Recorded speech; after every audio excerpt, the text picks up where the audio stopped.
सोचिए, आप एक जंगल में चल रहे हैं। चारों तरफ शांति है, हवा ठंडी है, सब कुछ परफेक्ट लग रहा है।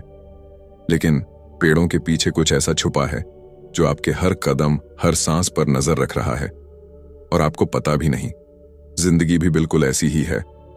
जब सब कुछ शांत दिखता है, असली तूफान अक्सर वहीं से उठता है। सदियां बीत गईं, साम्राज्य बने और टूटे, टेक्नोलॉजी बदल गई, दुनिया बदल गई, लेकिन एक चीज है जो कभी नहीं बदली, इंसान का स्वभाव। वही इच्छाएं, वही डर, वही लालच, वही उम्मीदें। और इन्हीं को समझकर आप हर बदलते दौर में अपने लिए जीत का रास्ता बना सकते हैं। आज मैं आपको सुनाने वाला हूं मॉर्गन हाउसल की किताब सेम एज एवर से वो 10 अमर सबक जो आपको सिखाएंगे रिस्क को पहचानना, उससे पहले कि वो आपको गिरा दे, अपनी खुशी को नियंत्रित करने का फॉर्मूला, वो पैटर्न जो हर समय, हर दौर में दोहराए जाते हैं, और वो मानसिक ताकत जो आपको बाकी सबसे अलग खड़ा करेगी। मैं आपसे सिर्फ एक वादा करता हूं, अगर आपने ये आधा घंटा मेरे साथ बिताया तो आप सिर्फ बदलती दुनिया में सरवाइव नहीं करेंगे, बल्कि उसमें थ्राइव करेंगे, जीतेंगे। तो तैयार हो जाइए, क्योंकि जो बातें आप आज सुनेंगे वो आपके सोचने का तरीका हमेशा के लिए बदल देंगी। नमस्कार दोस्तों, बुक नोवा पर आप सभी का फिर से स्वागत है। आज हम बात करने वाले हैं सेम एज एवर बुक के बारे में। आज की इस बेहतरीन पुस्तक को हमने 10 अध्याय में विभाजित किया है। किसी भी खेल में, किसी भी लड़ाई में, किसी भी बिजनेस या रिश्ते में सबसे खतरनाक दुश्मन वो नहीं होता जिसे आप सामने देख सकते हैं। सबसे खतरनाक वो होता है जो आपके सामने दिखाई नहीं देता, लेकिन चुपचाप आपका हर कदम देख रहा होता है और बस सही वक्त का इंतजार कर रहा होता है। यही है असली खतरा, जो दिखता नहीं।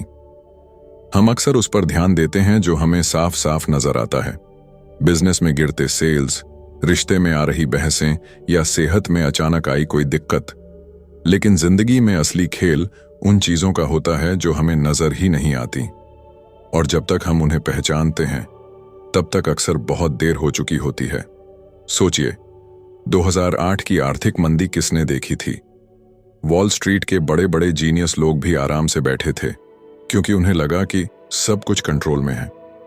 लेकिन असली खतरा था उस सिस्टम के अंदर छुपी दरारें, जिनके बारे में न मीडिया बात कर रहा था, न पब्लिक को पता था। और जब वो दरारें टूटी तो उन्होंने पूरी दुनिया को हिला दिया। यही हुआ कोविड के साथ। 2019 में दुनिया मॉल में शॉपिंग कर रही थी, शादी ब्याह, क्रिकेट मैच, सब कुछ नॉर्मल चल रहा था।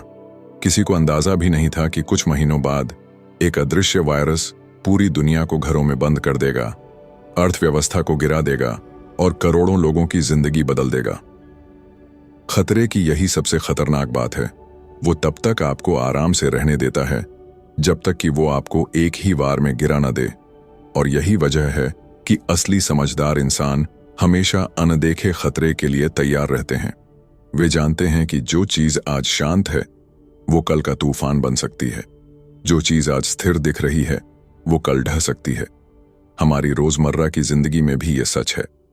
मान लीजिए आप एक रिलेशनशिप में हैं और सब कुछ परफेक्ट दिख रहा है, लेकिन अगर आप उन छोटी छोटी बातों को इग्नोर कर रहे हैं जो आपके पार्टनर को परेशान कर रही हैं, तो एक दिन अचानक वो रिश्ता टूट सकता है और आपको लगेगा कि ये सब तो अचानक हुआ।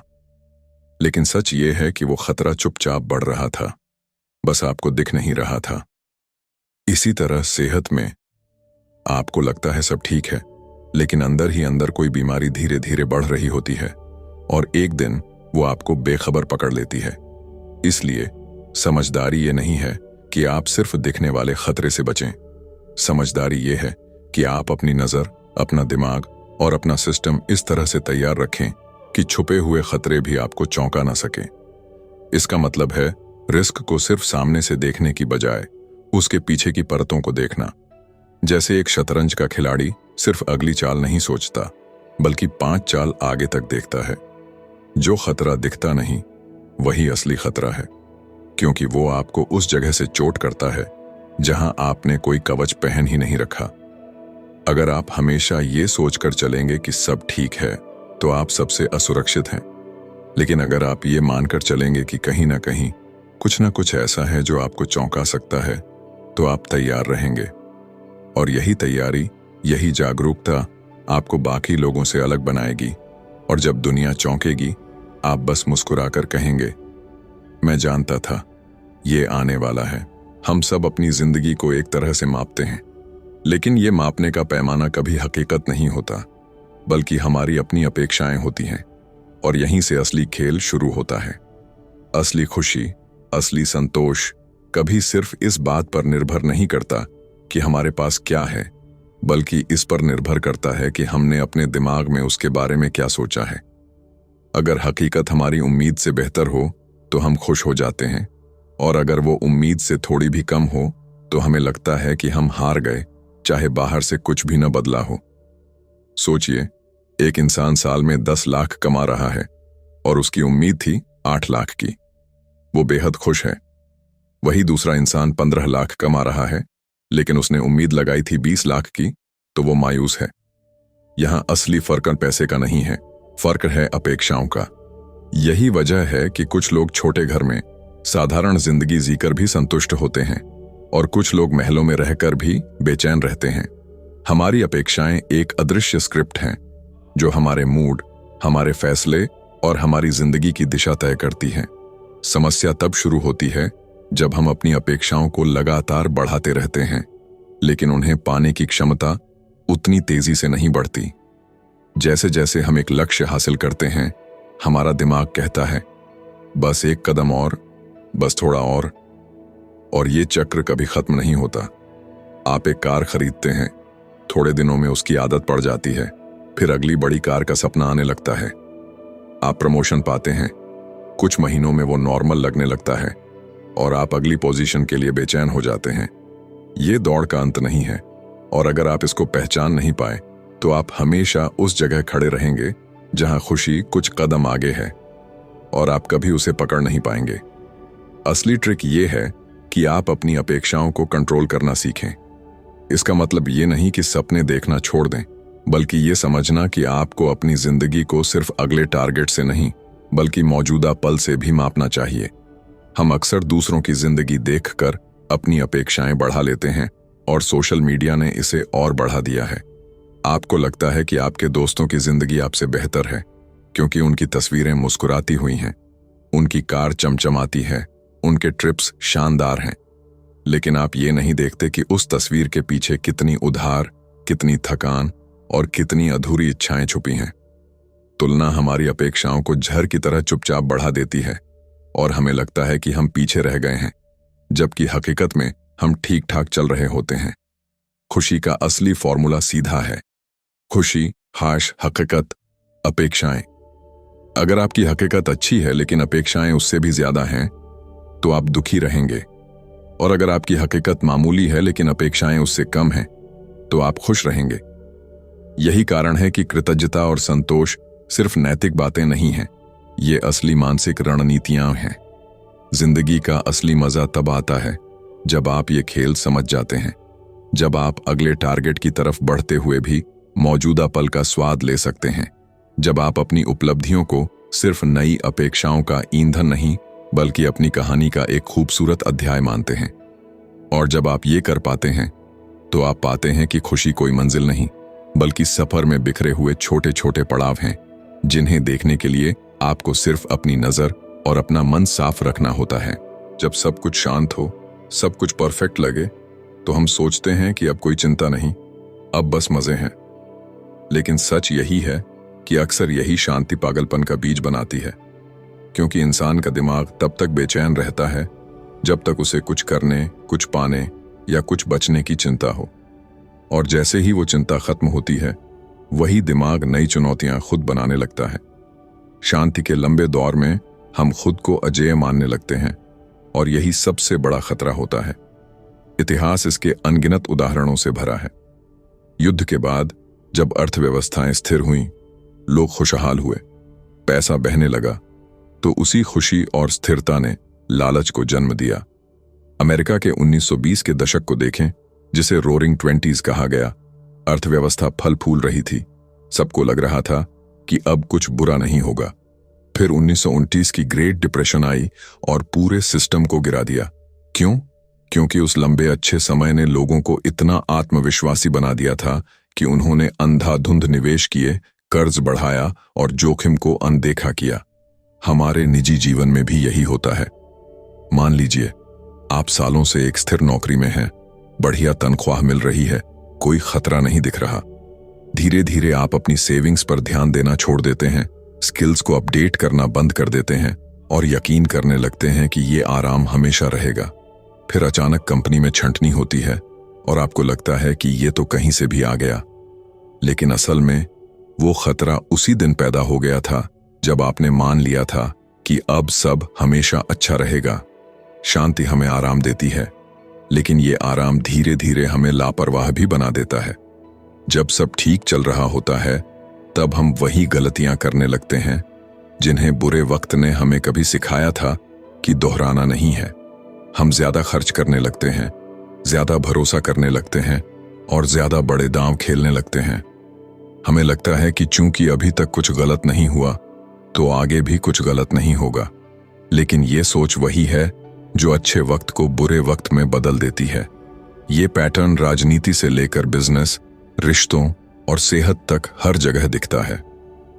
एक रिश्ते में जब लंबे समय तक कोई झगड़ा नहीं होता तो लोग छोटी छोटी बातों पर जरूरत से ज्यादा रिएक्ट करने लगते हैं, बस इसलिए क्योंकि उन्हें कोई असली समस्या नहीं दिख रही।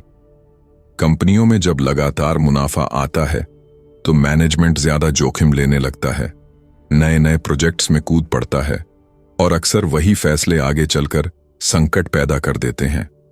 तो असली बुद्धिमानी ये है कि शांति के समय को सिर्फ आनंद लेने का वक्त न माने, बल्कि तैयारी करने का समय समझें। ये वो मौका है जब आप अपनी नींव को और मजबूत कर सकते हैं, अपने रिस्क को कम कर सकते हैं और अपने आने वाले कल के लिए कवच बना सकते हैं। क्योंकि जब सब कुछ अच्छा चल रहा हो तभी आपके पास वो ताकत और संसाधन होते हैं जिससे आप तूफान के आने से पहले अपनी नाव को मजबूत बना सकें। अगर आप इसे समझ गए तो शांति आपके लिए खतरा नहीं बल्कि ताकत का स्रोत बन जाएगी। आप आराम में भी सजग रहेंगे और सजगता में भी आराम ढूंढ लेंगे। और जब बाकी लोग शांत माहौल में पागलपन के बीज बो रहे होंगे, आप उसी समय आने वाले कल के लिए बीज बो रहे होंगे जो आपको हर तूफान के बाद भी सीधा खड़ा रखेगा। हमारे आसपास की दुनिया तेजी से भाग रही है। सोशल मीडिया, न्यूज़, ट्रेंड्स, सब कुछ हमें ये एहसास दिलाते हैं कि अगर हम तेजी से आगे नहीं बढ़ रहे तो हम पीछे छूट रहे हैं। लेकिन सच्चाई ये है कि असली जीत अक्सर उसी की होती है जो धीमी और लगातार प्रगति करता है। क्योंकि तेजी से बढ़ने में जितनी ऊर्जा और जोखिम है, उससे कहीं ज्यादा ताकत निरंतरता में है। तेज दौड़ने वाला कभी कभी थक कर गिर जाता है, लेकिन धीरे धीरे चलने वाला अक्सर मंजिल तक पहुंच जाता है। इतिहास में देखें तो जितनी भी बड़ी सफलताएं हैं वो रातों रात नहीं बनी। चाहे वो एक साम्राज्य हो, एक सफल कंपनी या एक असाधारण खिलाड़ी, उनके पीछे सालों की मेहनत, असफलताओं से सीखना और रोज थोड़ा थोड़ा बेहतर बनने का सफर होता है। लेकिन हम इन कहानियों में सिर्फ आखिरी चमकदार नतीजा देखते हैं और सोचते हैं कि ये एक ही छलांग में हासिल हुआ होगा। यही सोच हमें जल्दी जल्दी पाने की दौड़ में धकेल देती है और फिर जब तुरंत नतीजा नहीं मिलता तो हम हार मान लेते हैं। धीमी प्रगति की ताकत इस बात में है कि ये टिकाऊ होती है। मान लीजिए आप फिटनेस शुरू करते हैं। अगर आप पहले ही हफ्ते में घंटों वर्कआउट करने लगेंगे तो या तो चोट लग जाएगी या आप थक कर छोड़ देंगे। लेकिन अगर आप रोज सिर्फ आधा घंटा करते हैं, धीरे धीरे अपनी क्षमता बढ़ाते हैं, तो 1 साल बाद आपकी सेहत में ऐसा बदलाव आएगा जो लंबे समय तक रहेगा। यही फॉर्मूला पैसे, स्किल्स, रिश्तों, हर जगह काम करता है। समस्या ये है कि धीमी प्रगति हमें रोमांचक नहीं लगती। हमारा दिमाग तेज नतीजों का आदी है। सोशल मीडिया पर हमें बिफोर आफ्टर वाली तस्वीरें दिखती हैं, लेकिन बीच का लंबा सफर शायद ही कोई दिखाता है। हमें यह समझना होगा कि जो चीज जल्दी मिलती है वो जल्दी चली भी जाती है। जैसे एक पौधा अगर धीरे धीरे बढ़े तो उसकी जड़ें गहरी होती हैं और तूफान में भी टिक जाता है। लेकिन जो पौधा तेजी से बढ़ता है उसकी जड़ें उथली होती हैं और हल्की सी हवा भी उसे गिरा सकती है। धीमी प्रगति का एक और फायदा यह है कि इसमें गलती सुधारने का मौका मिलता है। अगर आप धीरे धीरे आगे बढ़ रहे हैं तो आप रास्ते में अपनी गलतियों को पहचान सकते हैं, उन्हें ठीक कर सकते हैं और फिर आगे बढ़ सकते हैं। लेकिन अगर आप तेजी से भाग रहे हैं तो आप गलतियों को नजरअंदाज कर देते हैं और एक दिन अचानक वो आपको रोक देती है। इसलिए असली सफलता का खेल धैर्य और निरंतरता का है। ये वैसा ही है जैसे पानी का पत्थर पर गिरना। एक एक बूंद शायद कुछ नहीं कर पाती, लेकिन सालों बाद वो पत्थर को भी काट देती है। आपकी रोज की छोटी छोटी कोशिशें भले ही उस वक्त मामूली लगें, लेकिन समय के साथ वो बड़े नतीजों में बदल जाती हैं। अगर आप इस बात को समझ गए तो आप फालतू की जल्दबाजी छोड़ देंगे और अपने रास्ते पर भरोसा करना सीखेंगे। आप जानेंगे कि हर दिन थोड़ा थोड़ा आगे बढ़ना भले ही दूसरों की नजरों में धीमा लगे, लेकिन ये वही गति है जो आपको मजबूत बनाती है और मंजिल तक पहुंचाती है। और फिर एक दिन लोग आपको देखकर कहेंगे, इसने तो अचानक सफलता पा ली, जबकि आप जानेंगे कि ये अचानक नहीं, बल्कि रोज की धीमी और सतत मेहनत का नतीजा है। दुनिया में सच से भी ज्यादा ताकतवर चीज है कहानी, क्योंकि सच को समझने के लिए सोच लगानी पड़ती है, लेकिन कहानी को महसूस करने के लिए बस दिल चाहिए। इंसान तर्क से कम और भावनाओं से ज्यादा जुड़ता है, और यही वजह है कि सबसे अच्छी कहानी अक्सर बहस में जीत जाती है, भले ही वो पूरी तरह सच न हो। इतिहास, राजनीति, बिजनेस, यहां तक कि हमारे निजी रिश्ते, हर जगह वो व्यक्ति आगे निकल जाता है जो अपने विचार को एक रोचक, असरदार और यादगार कहानी में पिरो देता है। सोचिए, एक ही तथ्य को दो अलग अलग तरीकों से पेश किया जाए। एक व्यक्ति ठंडी, सूखी जानकारी देता है, नंबर, चार्ट, आंकड़े। दूसरा वही बात एक भावनात्मक कहानी के रूप में सुनाता है, जिसमें किरदार हैं, संघर्ष है, जीत है। आप किसे याद रखेंगे? ज्यादातर लोग उस कहानी को, क्योंकि दिमाग तर्क को प्रोसेस करता है, लेकिन कहानी दिमाग के साथ साथ दिल में भी जगह बना लेती है। मार्केटिंग में इसे खूब इस्तेमाल किया जाता है। एक ब्रांड सिर्फ प्रोडक्ट नहीं बेचता, वो एक कहानी बेचता है। ये सिर्फ घड़ी नहीं है, ये आपकी मेहनत और सफलता का प्रतीक है। ये सिर्फ कॉफी नहीं है, ये आपके दिन की शुरुआत का वो लम्हा है जो आपको आगे बढ़ने की ताकत देता है। असल में लोग प्रोडक्ट नहीं, अपने बारे में बनने वाली कहानी खरीदते हैं। और यही नियम राजनीति में भी चलता है।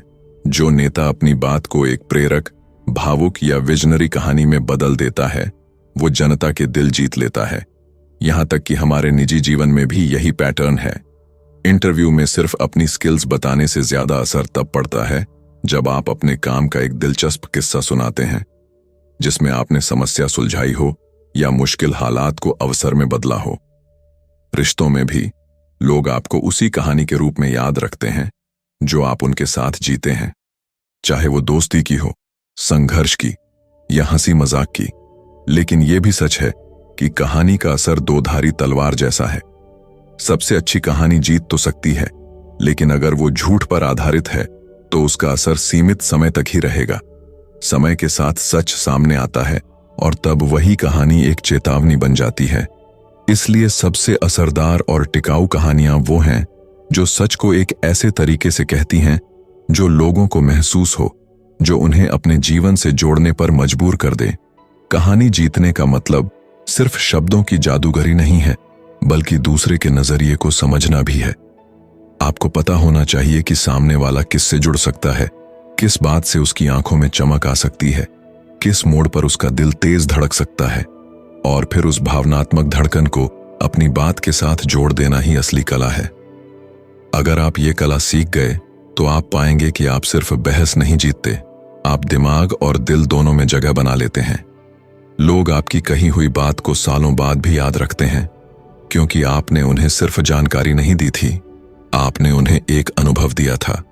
और जब जानकारी और अनुभव एक साथ मिलते हैं तो वो कहानी बन जाती है, और सबसे अच्छी कहानी हमेशा जीतती है। दुनिया की सबसे बड़ी खोजें, सबसे बड़े आविष्कार और सबसे गहरी सोच अक्सर उन्हीं दिमागों से निकली है जिन्हें कभी अजीब, पागल या जंगली कहा गया। ऐसे लोग भीड़ के साथ नहीं चलते, वो सवाल वही पूछते हैं जिनके बारे में बाकी लोग सोचने से भी डरते हैं। उनकी नज़र वहां जाती है जहां आम इंसान की कल्पना भी नहीं पहुंचती, और यही वजह है कि उनकी सोच समाज को बदल देती है, भले ही शुरुआत में लोग उन्हें गंभीरता से न लें। एक जंगली दिमाग वाला व्यक्ति नियमों को तोड़ने से नहीं डरता, लेकिन उसका मकसद सिर्फ विद्रोह करना नहीं होता। वो नियमों को इसलिए चुनौती देता है क्योंकि वो मानता है कि दुनिया को बेहतर बनाने का एक और तरीका है, और वो तरीका अक्सर पारंपरिक सोच से बिल्कुल अलग होता है। ऐसे लोग असफलता से नहीं घबराते, क्योंकि उनके लिए हर असफलता सिर्फ एक प्रयोग है, एक और डेटा पॉइंट जो उन्हें सच्चाई के करीब ले जाता है। अगर आप इतिहास में जाएं तो पाएंगे कि Thomas Edison, Nikola Tesla, Steve Jobs, Elon Musk जैसे लोगों को शुरुआती दौर में पागल या अव्यावहारिक कहा गया। उनकी आइडियाज इतने अलग थे कि लोग उन्हें नकारते रहे, लेकिन जब उनके प्रयोग सफल हुए तो वही लोग उनकी तारीफ करने लगे। फर्क बस इतना था कि इन दिमागों ने अपनी सोच को सीमाओं में बांधने से इनकार कर दिया था।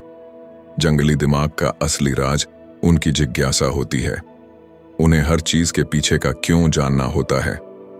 जहां बाकी लोग सतह देखकर संतुष्ट हो जाते हैं, ये लोग गहराई में उतरते हैं। वे परंपराओं और आदतों को ऐसे देखते हैं जैसे वो किसी पुराने कोड को तोड़ रहे हों। ये ऐसे ही क्यों है, और अगर ये अलग होता तो क्या होता? यही सवाल उन्हें नई दिशाओं में ले जाते हैं। लेकिन ये रास्ता आसान नहीं होता। असाधारण सोच रखने वाले लोग अक्सर अकेले पड़ जाते हैं, उनका मजाक उड़ाया जाता है और उन पर शक किया जाता है। उन्हें बार बार अपने विचारों को साबित करना पड़ता है, और कई बार तो उनकी सोच को अपनाने में समाज को सालों लग जाते हैं।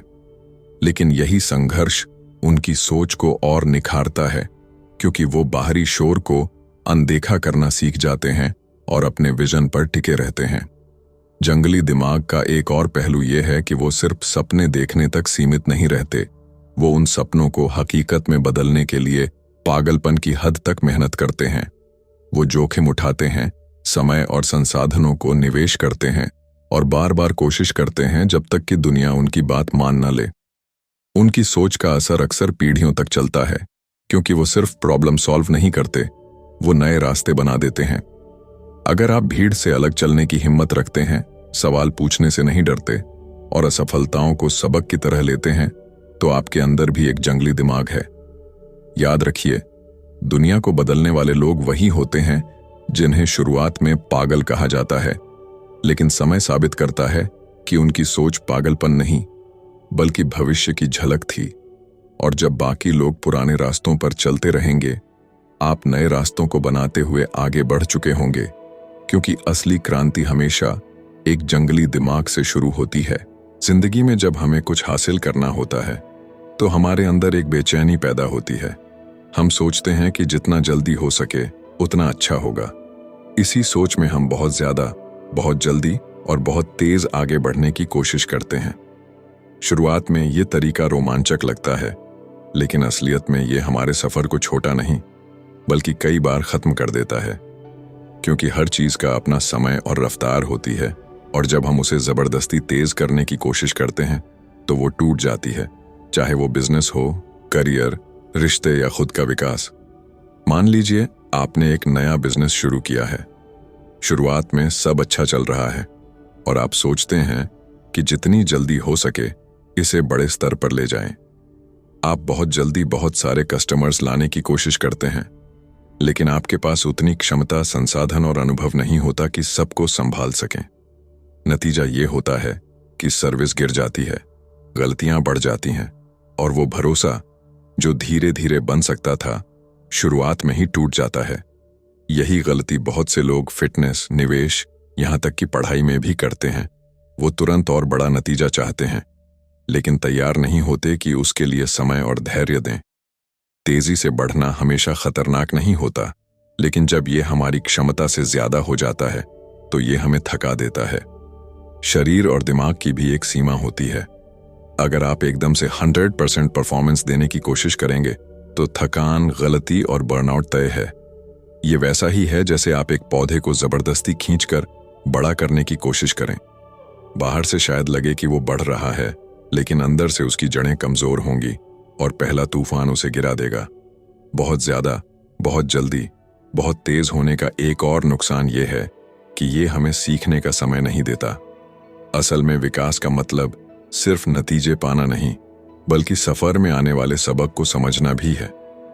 जब आप हर स्टेप पर रुककर सोचते हैं, गलती से सीखते हैं, तो आपका अगला कदम पहले से मजबूत होता है। लेकिन अगर आप सीधे मंजिल की ओर भागते हैं, तो ये सबक छूट जाते हैं और एक छोटी सी समस्या भी बड़ी बनकर सामने आ जाती है। दुनिया में सबसे टिकाऊ सफलताएं धीरे धीरे बनी हैं। बड़े साम्राज्य, महान कंपनियां और गहरे रिश्ते, सबको समय लगा है। वहां हर कदम सोच समझ कर लिया गया और हर अनुभव ने अगले फैसले को बेहतर बनाया। तेजी का मतलब हमेशा जीत नहीं होता, बल्कि कई बार यह हार की शुरुआत होती है। इसलिए जरूरी है कि हम अपनी रफ्तार को पहचानें और उसे अपनी क्षमता के हिसाब से सेट करें। शुरुआत में धीरे धीरे और लगातार आगे बढ़ना हमें थकने नहीं देता और हमें इतना समय देता है कि हम अपनी नींव मजबूत कर सकें। जब नींव मजबूत होगी तो बाद में चाहे जितना तेज भागना पड़े, हम संभल कर दौड़ पाएंगे।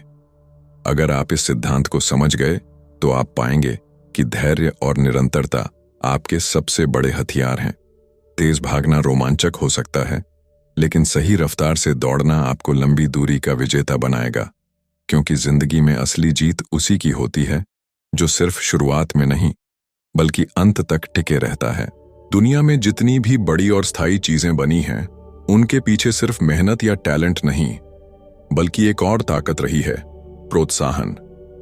ये वो अदृश्य धक्का है जो इंसान को अपने सामान्य स्तर से ऊपर उठने पर मजबूर कर देता है। प्रोत्साहन कभी कभी सिर्फ एक शब्द हो सकता है, कभी एक छोटी सी तारीफ और कभी किसी का हम पर विश्वास, लेकिन इसका असर अक्सर उतना गहरा होता है कि इंसान अपने बारे में जो सोचता था उससे कहीं आगे निकल जाता है। जब कोई आपको कहता है कि तुम ये कर सकते हो, तो दिमाग में एक चिंगारी जलती है। आप अपनी सीमाओं पर शक करना छोड़ देते हैं और नए तरीके से कोशिश करने लगते हैं। यही वजह है कि एक बच्चा जिसे टीचर बार बार कहता है कि तुम होशियार हो, अक्सर खुद को उसी रूप में देखने लगता है और बेहतर प्रदर्शन करता है। वहीं जिसकी हमेशा आलोचना होती है, वो धीरे धीरे अपनी क्षमता पर विश्वास खो देता है। प्रोत्साहन हमारी आत्मधारणा को बदलने की ताकत रखता है, और जब आत्मधारणा बदलती है तो जिंदगी का रास्ता भी बदल जाता है। कामयाबी की कहानियों में अक्सर सुना जाता है कि किसी ने शुरुआत में उनका साथ दिया, उन पर भरोसा किया, शायद परिवार, कोई दोस्त या कभी कभी एक अजनबी। वो शुरुआती भरोसा ही वो ईंधन बन गया जिसने मुश्किल वक्त में उन्हें टिकाए रखा। क्योंकि प्रोत्साहन सिर्फ शुरुआत करने में नहीं, बल्कि सफर के बीच में, थकान और निराशा के समय में भी काम आता है। जब रास्ता लंबा हो और ताकत कम पड़ने लगे, तो एक आवाज जो कहे तुम कर सकते हो, बस थोड़ा और, पूरे खेल को बदल सकती है। प्रोत्साहन की ताकत सिर्फ व्यक्तिगत स्तर पर नहीं, बल्कि समाज में भी दिखती है। कंपनियां अपने कर्मचारियों को बोनस और पुरस्कार देती हैं ताकि वो और बेहतर काम करें। खेलों में कोच अपने खिलाड़ियों को लगातार प्रेरित करते हैं ताकि वो अपनी सीमा तोड़ सकें। यहां तक कि राजनीति और आंदोलनों में भी नेता जनता को एकजुट करने के लिए शब्दों का इस्तेमाल करते हैं, जिससे लोग एक साझा लक्ष्य के लिए मेहनत करने को तैयार हो जाते हैं। लेकिन एक सच्चाई ये भी है कि प्रोत्साहन सिर्फ बाहरी चीज नहीं है। असली ताकत तब आती है जब इंसान खुद को प्रोत्साहित करना सीख जाता है, क्योंकि बाहरी प्रोत्साहन हमेशा नहीं मिलेगा। कई बार आपको खुद ही अपने भीतर वो आवाज जगानी होगी जो कहे मैं ये कर सकता हूं। आत्म प्रोत्साहन का ये गुण ही मुश्किल हालात में सबसे बड़ा सहारा बनता है। ये भी समझना जरूरी है कि प्रोत्साहन झूठा नहीं होना चाहिए। अगर कोई व्यक्ति असफल है और आप उसे बिना ईमानदारी के बस दिलासा देते रहें, तो ये मदद के बजाय नुकसान भी कर सकता है। असली प्रोत्साहन वो है जिसमें सच्चाई हो, लेकिन साथ ही उम्मीद भी हो, जहां आप किसी की कमियों को मानते हुए भी उसे दिखाते हैं कि सुधार का रास्ता मौजूद है। आखिरकार प्रोत्साहन एक बीज की तरह है। सही समय पर बोया जाए और सही देखभाल मिले तो ये इंसान की जिंदगी में ऐसे फूल खिलाता है जिनकी खुशबू सालों तक रहती है। एक सही शब्द, एक सही समय पर दिया गया भरोसा किसी की दिशा बदल सकता है। और ये ताकत इतनी अनोखी है कि पैसा, ताकत या पद कुछ भी इसे मात नहीं दे सकता। यही वजह है कि प्रोत्साहन को दुनिया की सबसे ताकतवर ताकत कहा जाता है। जिंदगी में हम जो भी फैसले लेते हैं उनका असर इस बात पर बहुत निर्भर करता है कि हम उन्हें किस समय सीमा में देख रहे हैं। अल्पकालिक सोच हमें तुरंत नतीजे चाहने पर मजबूर करती है, जबकि दीर्घकालिक सोच हमें धीरे धीरे लेकिन स्थायी सफलता की ओर ले जाती है। समस्या ये है कि आज की तेज रफ्तार दुनिया में हम अक्सर अल्पकालिक सोच के जाल में फंस जाते हैं। हमें आज ही सब चाहिए, कल का इंतजार नहीं। यही वजह है कि लोग छोटे छोटे फायदों के लिए बड़े अवसरों को खो देते हैं। सोचिए, अगर कोई किसान बीज बोते ही अगले दिन फसल काटने की कोशिश करे तो क्या उसे कुछ मिलेगा? बिल्कुल नहीं। उसे इंतजार करना होगा, पानी देना होगा, देखभाल करनी होगी और सही मौसम का इंतजार करना होगा। यही नियम जिंदगी के हर क्षेत्र में लागू होता है। लेकिन जब हम सिर्फ अल्पकालिक नजरिए से सोचते हैं तो हम धैर्य खो देते हैं और ऐसे फैसले ले बैठते हैं जो आगे चलकर हमारे लिए नुकसानदेह साबित होते हैं। दीर्घकालिक सोच का मतलब सिर्फ इंतजार करना नहीं है, बल्कि आज ऐसे कदम उठाना है जो आने वाले सालों में फल देंगे। इसका मतलब है कि आप अपनी ऊर्जा और संसाधन उस दिशा में लगाएं जो भविष्य में आपके लिए मजबूती का आधार बने। जैसे अपनी सेहत पर लगातार ध्यान देना, अपने कौशल को बेहतर करना या रिश्तों को समय देना। ये सब तुरंत परिणाम नहीं देंगे, लेकिन समय के साथ ये सबसे बड़े लाभ बनकर लौटते हैं। अल्पकालिक सोच अक्सर हमें भावनाओं के बहाव में बहा देती है।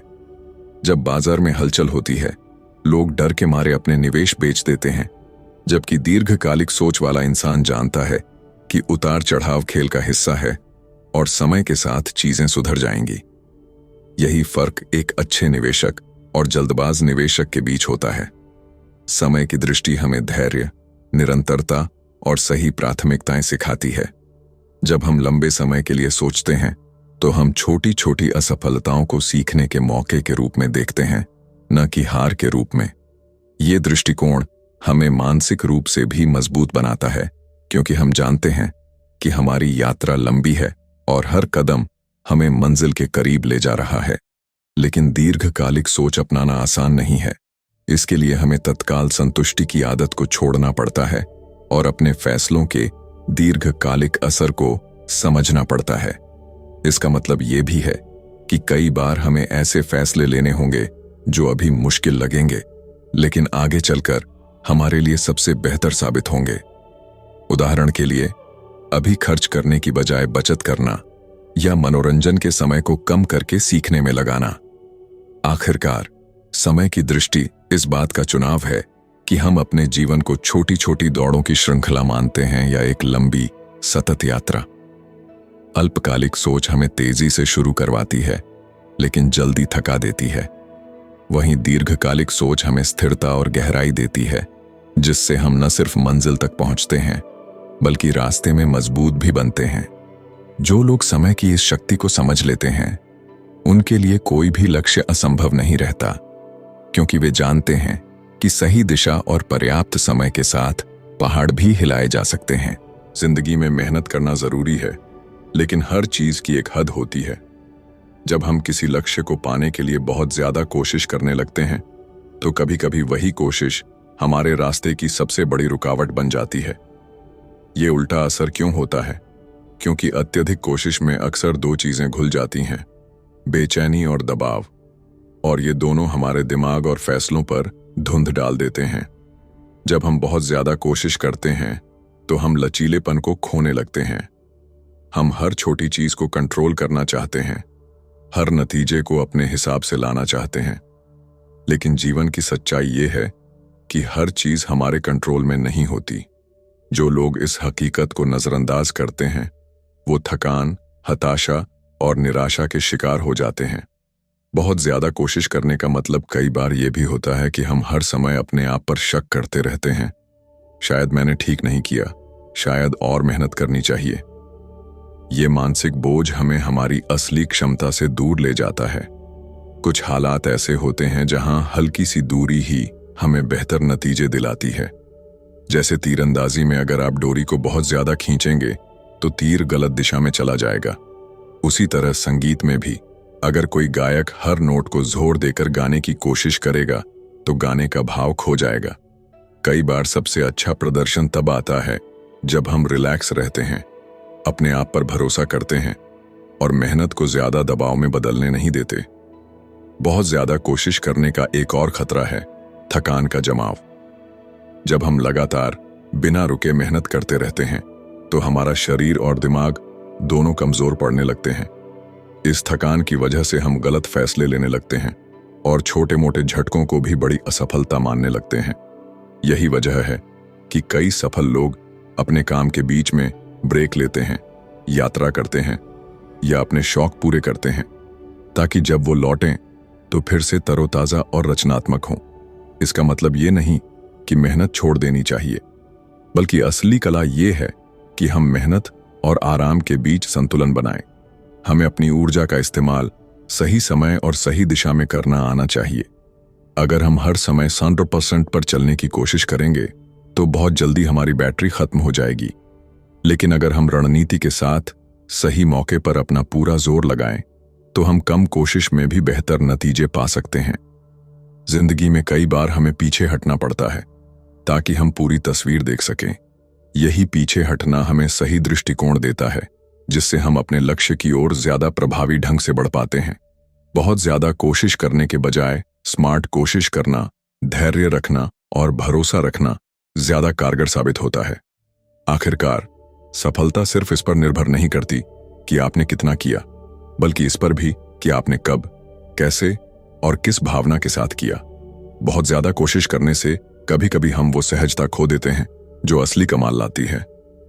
इसलिए मेहनत करो, लेकिन इतनी कि आपका जुनून जिंदा रहे, आपका मन साफ रहे और आपका सफर लंबा चले। यही संतुलन आपको न सिर्फ मंजिल तक पहुंचाएगा, बल्कि रास्ते का मजा भी देगा।